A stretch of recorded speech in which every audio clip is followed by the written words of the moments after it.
Alright, I wanted to wait until I finished the show to make this video to finally give my full opinion on it. And to be honest, I think it's overrated as fuck, to be honest. I swear, I feel like I'm living in an alternate reality where the only other show last season that compared to Vinland Saga was Oshi no Ko.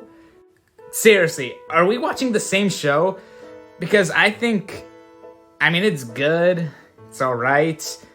Like I said, it's so overrated, to be honest. People are talking about this show in high praises, and to be honest, I don't really get it. Listen, I'm not just here just to shit on this show, okay? There are a lot of things that I actually do really like with it. There are a lot of things that I think it does incredibly well. Especially the parts when the show goes about revealing the harsh reality of the entertainment industry.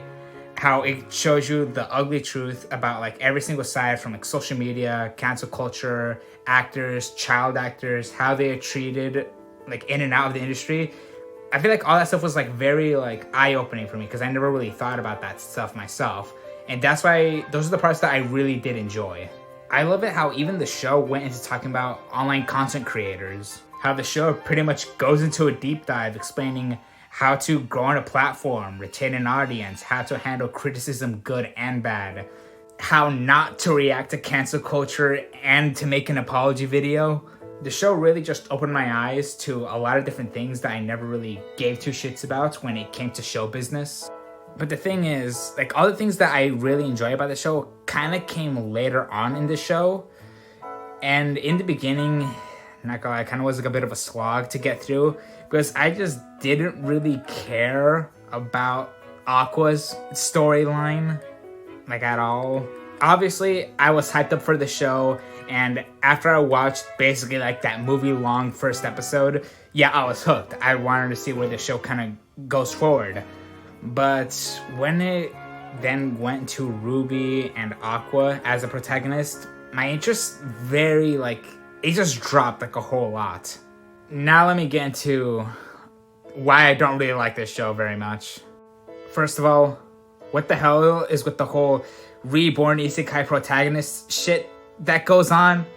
Like what the hell is the point if Aqua was actually the doctor from a previous life that then wants to figure out the mystery?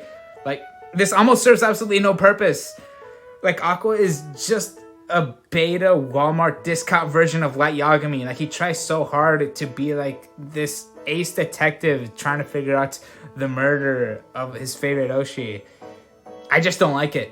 And his whole personality is, I don't want to be an actor, but I have to, in order to solve the mystery of who murdered my favorite Oshi, who was also my mom. Kinda. For me, it's just, I don't know, it's just kind of dumb because like the show talks about really realistic stuff, like really grounded things in reality that are like focal points in like the entertainment industry, like show business and all that type of stuff. But in the beginning, it starts off with this like isekai reborn shit. Like, okay?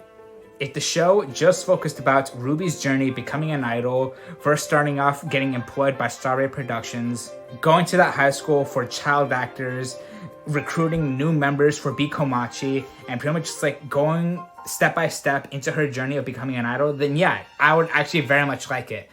But since the show just has like this, it tries so hard to have like this mysterious undertone about who the murderer is because Aqua takes that part so seriously. It's just like, I do not like this part. Like, just remove this, but keep this, and it would have been 10 times better in my opinion. We would still get all the stuff that I absolutely love about the show, the deep dives and like the harsh realities of the entertainment industry, showing aspects that I never really thought about before. I don't know. I just don't really like Aqua, like at all. Every single time he shows up on screen, I just roll my eyes. I'm just like, this guy again. I know the whole reason for him to become an actor is so he can network his way into finding the right people that know the right thing. And yeah, it's just all too unbelievable because in the beginning, he's not even in high school yet, and he's the assistant for a TV show director. And later on, he takes this role in a romance reality show just so he can gossip with the director after hours. And I know, the best episode that everyone talks about, the most hard-hitting, was episode 6. And to be honest, again, it didn't hit me as hard as everyone else did. it was good. It was an episode where a situation just snowballed out of control and it led into something that was actually very awful and devastating. But I don't know, dude, just the execution and how the whole episode just ended with Aqua literally just stalking a girl and saving her last second from jumping off a bridge. And it also didn't help that the episode immediately after it's with them trying to pretty much make an apology video, but from other people's perspective. And yeah, it was good, but I don't know, it all downplayed like the severity of everything. It's like everything just kind of just got swept under the rug, and all the build that the previous episode did, it all just kind of ended like almost like as if nothing happened. Like the video that they made just kind of solved all their problems and they kind of lived happily ever after.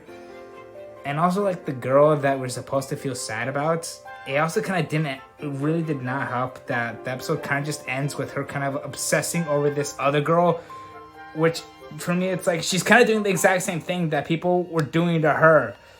And I know that the person that she did it to was dead, but you get the point. She then started cyber obsessing over somebody else, which to me it was just like, it lacked self-awareness, to be honest.